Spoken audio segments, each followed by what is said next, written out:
भारत माता की, भारत माता की। बीकानेर वो जगह है जिसका नाम देश में कहीं भी सुने मुंह में पानी आ जाता है। और फिर मुझे तो यहां की धरती पर सावन के महीने में आने का सौभाग्य मिला है। इंद्रदेव का आशीर्वाद हम पर बना हुआ है। और अभी हमारे सीपी जोशी जी बता रहे थे कि सियाड़ो, खाटू भलो, उनाड़ो अजमेर, मारवाड़ नित्रो भलो, सावण बीकानेर। यहां के रसगुल्लों की मिठास, यहां की नमकीन और भुजिया का स्वाद पूरी दुनिया में प्रसिद्ध है। मेरे लिए शहर इसलिए भी खास है क्योंकि बीकानेर को छोटी काशी के रूप में भी जाना जाता है। यहां काशी की ही तरह गौरवशाली अतीत भी है और अध्यात्म भी है। ये पावन धरा मां करणी की धरती है। सांख्य दर्शन के प्रणेता भगवान कपिल की तपोभूमि है। ये रुणीचा धाम रामदेवरा के बाबा रामदेव जी, सिद्ध समाज के गुरु जसनाथ जी और वीर तेजा जी के भक्तों की धरती है। ये पर्यावरण संरक्षण के प्रणेता गुरु जंबेश्वर की तपस्थली रही है। ये 13 पंथ धर्म संघ के आचार्य तुलसी की कर्मभूमि रही है। और यहां पुनरासर बालाजी का आशीर्वाद तो प्रत्यक्ष ही मिलता है। इन सभी देवों और संतों को मैं श्रद्धापूर्वक नमन करता हूं। आप सब इतनी बड़ी संख्या में यहां आए और अभी जैसे बताया 4-4, 5-5 घंटे से कड़ी धूप में आप आशीर्वाद देने के लिए मौजूद हुए। मैं जितना आपका आभार व्यक्त करूं उसके लिए मेरे पास शब्द कम पड़ रहे हैं। मैं फिर एक बार हृदय से आपका आभार व्यक्त करता हूं, धन्यवाद करता हूं। साथियों, ये उत्साह बताता है, मैं ऊपर देख रहा हूं वहां तक लोग ही लोग हैं। ये उत्साह बताता है कि राजस्थान में मौसम का पारा ही नहीं चढ़ा है, बल्कि कांग्रेस सरकार के खिलाफ जनता का पारा भी चढ़ चुका है। और जब जनता का पारा चढ़ता है तो सत्ता की गर्मी उतरते और सत्ता बदलते भी वक्त नहीं लगता। साथियों, अभी कुछ ही देर पहले मुझे राजस्थान के विकास के लिए 24,000 करोड़ रुपए की विकास परियोजनाओं के लोकार्पण शिलान्यास का अवसर मिला। अमृतसर जामनगर एक्सप्रेसवे को राजस्थान में पड़ने वाला 500 किलोमीटर से लंबा सेक्शन अब शुरू हो गया है। इसके पहले दिल्ली मुंबई एक्सप्रेसवे के दिल्ली दौसा लालसोट सेक्शन का भी शुभारंभ हुआ था। राजस्थान की कनेक्टिविटी के लिए जितना काम भाजपा सरकार ने किया है उतना पहले कभी नहीं हुआ है। पिछले 9 वर्षों में केंद्र सरकार जितनी भी योजनाएं लाई हैं, हमारी कोशिश यही रही है उनका ज्यादा से ज्यादा लाभ राजस्थान को मिले। हमने देश भर के गरीबों के लिए 4 करोड़ पक्के मकान बनाए। इसमें से करीब 20 लाख घर राजस्थान के मेरे गरीब भाइयों बहनों को मिला है। 20 लाख घर। हमने देश भर में करीब 50 करोड़ गरीबों के बैंक खाते खोले।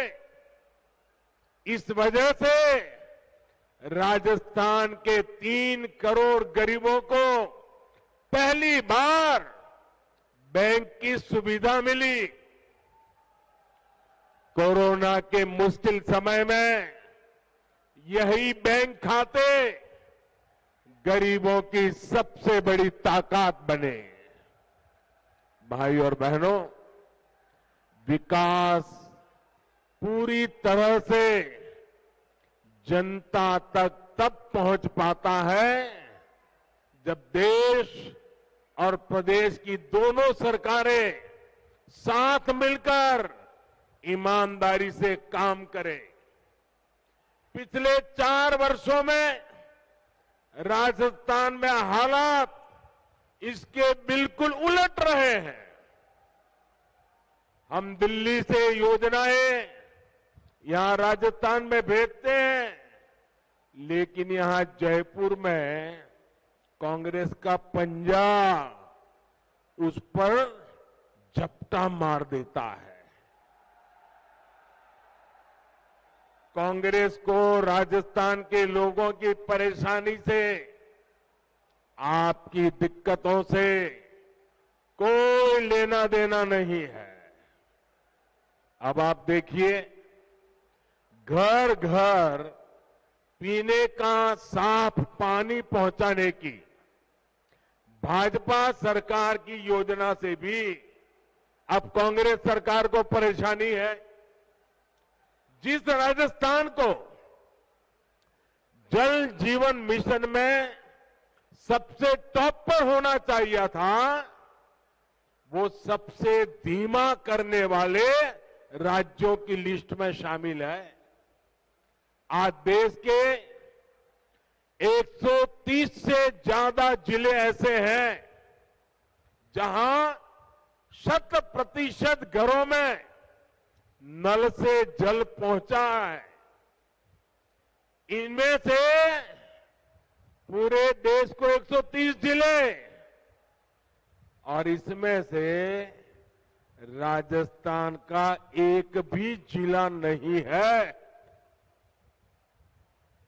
अब आप मुझे बताइए, क्या राजस्थान के लोगों ने कोई गुनाह किया है क्या?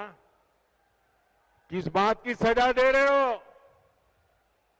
क्या राजस्थान के लोगों ने कोई गलती की है क्या? क्या आपको नल से जल मिलना चाहिए, नहीं मिलना चाहिए? आपके घरों में पानी आना चाहिए, नहीं आना चाहिए? देश के 130 जिलों में हो रहा है, आपका एक जिला तो होना चाहिए कि नहीं होना चाहिए था? साथियों, गलती राजस्थान के लोगों की नहीं, गलती यहां की कांग्रेस सरकार की है। कांग्रेस सरकार ने 4 सालों में राजस्थान का बहुत नुकसान किया है। और ये बात कांग्रेस के नेता भी अच्छी तरह जानते हैं। राजस्थान में कांग्रेस की हार इतनी सुनिश्चित है कि यहां की सरकार अभी से बाय बाय मोड में आ गई है। मुझे पता चला है कि कुछ मंत्री विधायक तो अभी से अपने सरकारी बंगले खाली करके अपने खुद के घरों में शिफ्ट होने लगे हैं। अपनी हार पर इतना भरोसा सिर्फ कांग्रेस के नेता ही कर सकते हैं। साथियों, पुरानी कहावत है कि दिया बुझने से पहले जोर से लपलपाता है। अपनी हार के डर से कांग्रेस भी ऐसा ही कर रही है। इसके लिए वो राजस्थान के लोगों को गुमराह करने पर उतर आई है। लेकिन भाइयों बहनों, आपको याद रखना है, कांग्रेस का एक ही मतलब है। कांग्रेस मतलब, साथियों आपका प्यार सर आंखों पर, आप आगे आने की कोशिश मत कीजिए। आपका प्यार मेरे सर आंखों पर। साथियों, कांग्रेस का मतलब है लूट की दुकान, झूठ का बाजार। लूट की दुकान, झूठ का बाजार, जो ये इन दिनों बड़े बड़े वायदे किए जा रहे हैं, उसमें लूट के इरादे और झूठ के पिटारे के सिवा और कुछ नहीं है। साथियों, कांग्रेस की झूठ और छलावे की राजनीति का शिकार सबसे ज्यादा राजस्थान का किसान हुआ है। आप मुझे बताइए, पिछले चुनाव में कांग्रेस ने किसानों का कर्ज माफ करने का वादा किया था। कांग्रेस ने वादा किया था। इनके नेता ने 10 दिन के भीतर भीतर कर्ज माफी की कसम खाई थी। क्या किसानों का कर्ज माफ हुआ? 10 दिन, 10 महीने और अब 4 साल कर्ज माफ हुआ क्या? किसानों को कुछ मिला क्या? यहां के किसान इतनी बड़ी मात्रा में बाजरा उत्पादन करते हैं।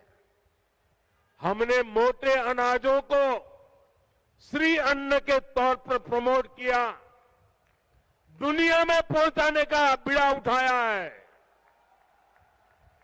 बाजरा पड़ोस के हरियाणा में 2350 रुपये प्रति क्विंटल बिका, 2350 रुपया प्रति क्विंटल, और ज्यादा दूर नहीं हरियाणा में।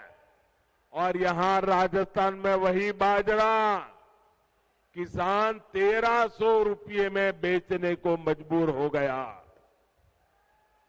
हमने राजस्थान के किसानों के लिए नर्मदा का पानी पहुंचाया। इन्होंने इसे रोकने में भी कोई कसम नहीं छोड़ी। किसानों से यही नफरत कांग्रेस की फितरत है, यही इनकी हकीकत है। साथियों, विकास के लिए ये जरूरी होता है कि सरकार ईमानदार भी हो और सरकार स्थिर भी हो। आज दुनिया में हिंदुस्तान का सम्मान बढ़ा है क्योंकि देश में आज एक स्थिर सरकार है।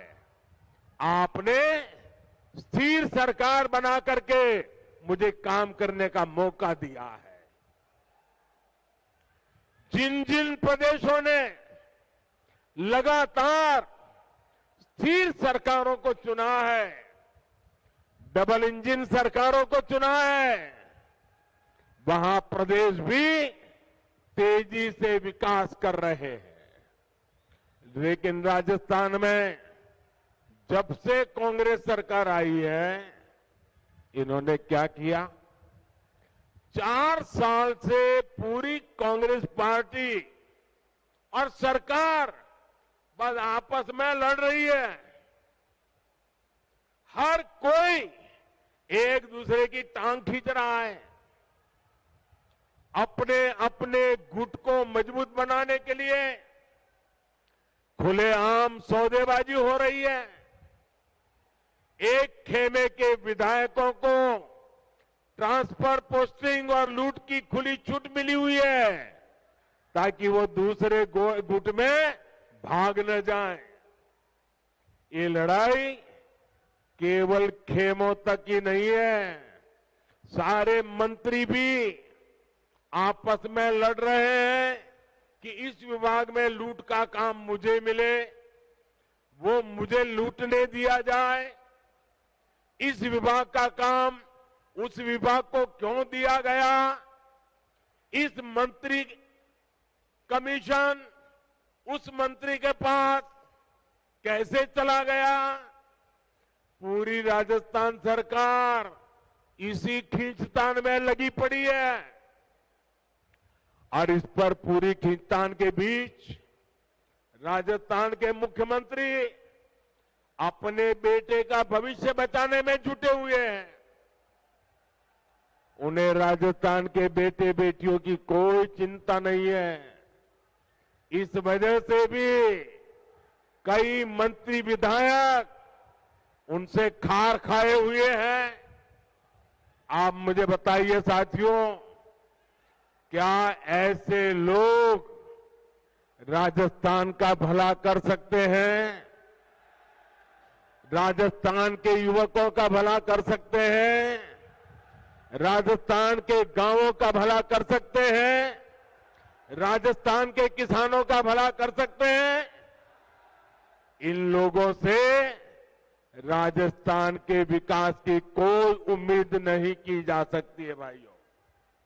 इन लोगों को मैं आज 2 टूक कह देना चाहता हूं। अब ये भ्रष्टाचार की नुरा कुश्ती बहुत हुई। अब लोकतंत्र के अखाड़े में जनता जनार्दन फैसला करेगी। अब राजस्थान को स्थिर सरकार चाहिए। अब राजस्थान को डबल इंजन की सरकार चाहिए। अब राजस्थान को परिवारवाद नहीं, अब राजस्थान को विकासवाद चाहिए। साथियों, राजस्थान में जब से कांग्रेस आई है, इसने एक और पहचान बनाई है। भ्रष्टाचार, अपराध और तुष्टीकरण। हालत यह है कि जब भ्रष्टाचार की रैंकिंग होती है तो राजस्थान उसमें नंबर 1 आता है, नंबर 1 आता है। जो राजस्थान अपनी शांति और सौहार्द के लिए जाना जाता था, वहां आज आए दिन सांप्रदायिक तनाव की घटनाएं हो रही हैं। पूरी कांग्रेस सरकार तुष्टीकरण में लगी हुई है।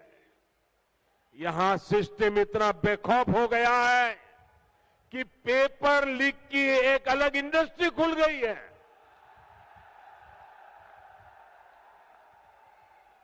अब तक 17 बड़ी परीक्षाओं के पेपर लीक हो चुके हैं।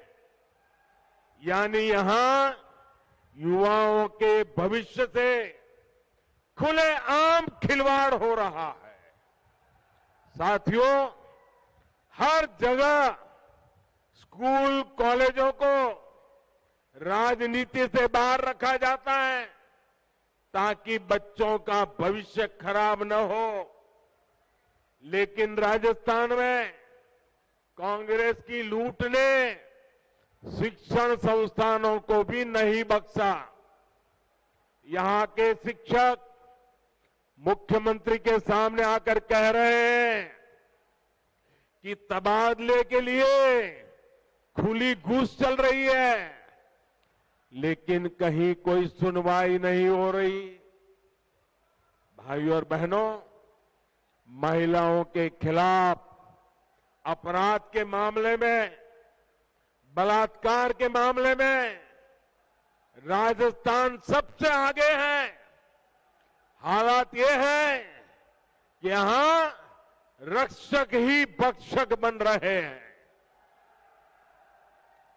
और दुर्भाग्य ये कि बलात्कार और हत्या के आरोपियों को बचाने में पूरी सरकार जुटी हुई नजर आती है।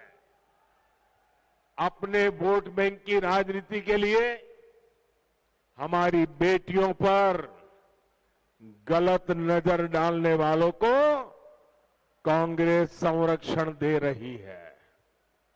राजस्थान के लोग कांग्रेस के इन पांवों को अब ज्यादा बर्दाश्त नहीं करेंगे।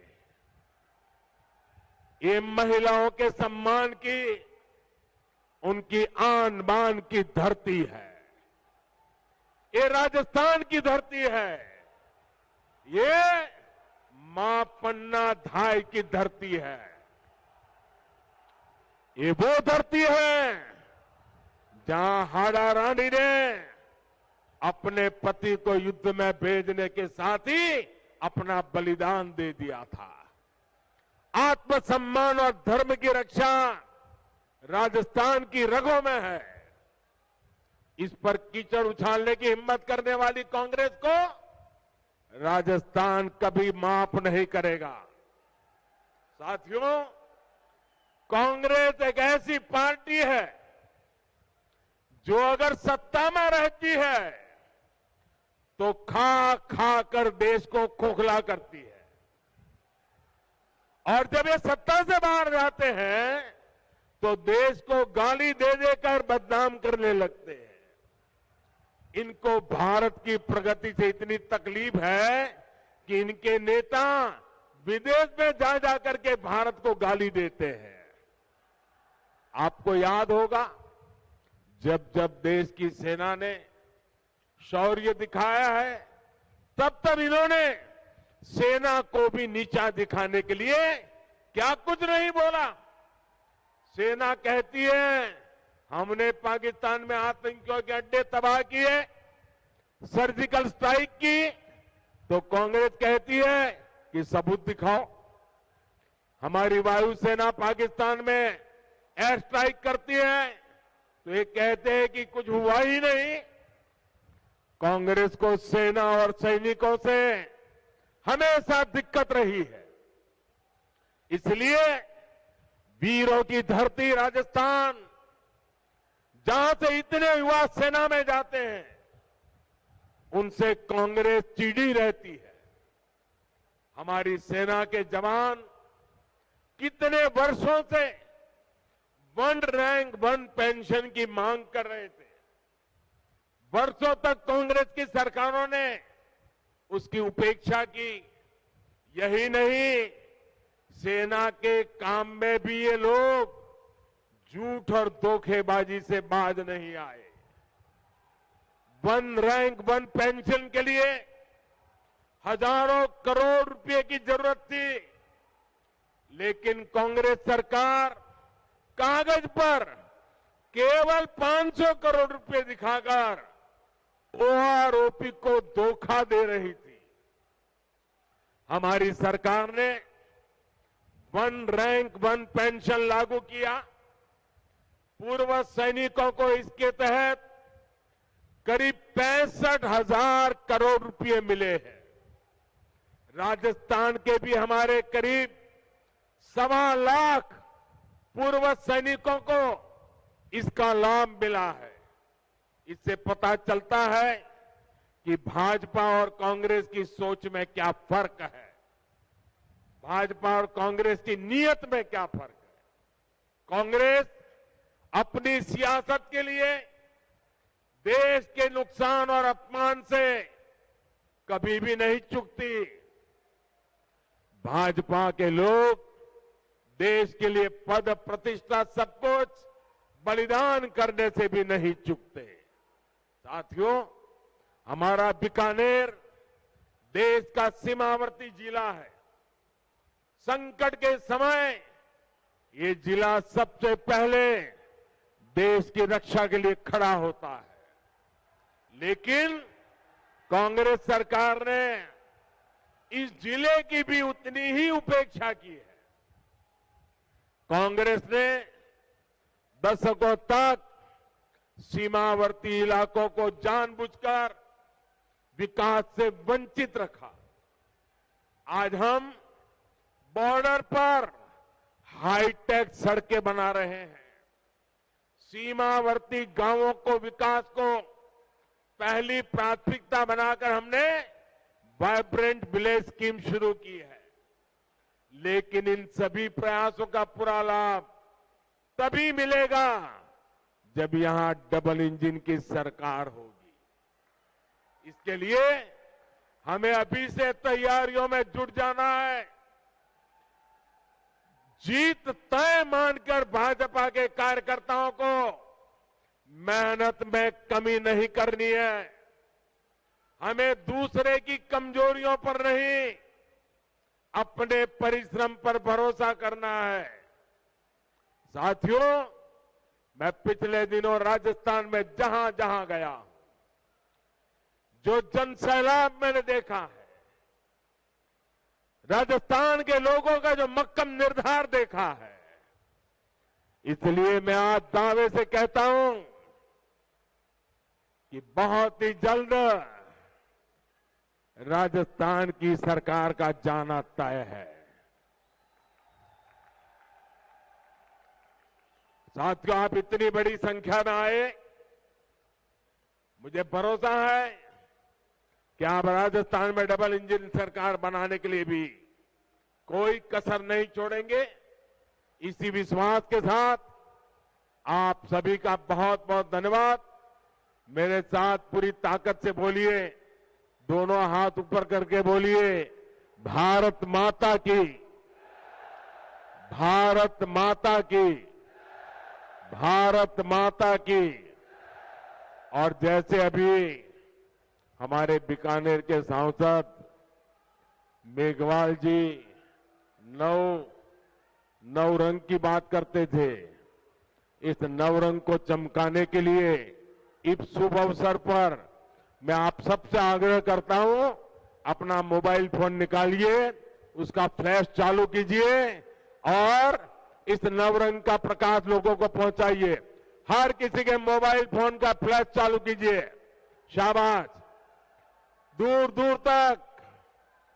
दूर तक हर एक के मोबाइल का फ्लैश चालू करिए। बोलिए भारत माता की, भारत माता की, भारत माता की। बहुत बहुत धन्यवाद।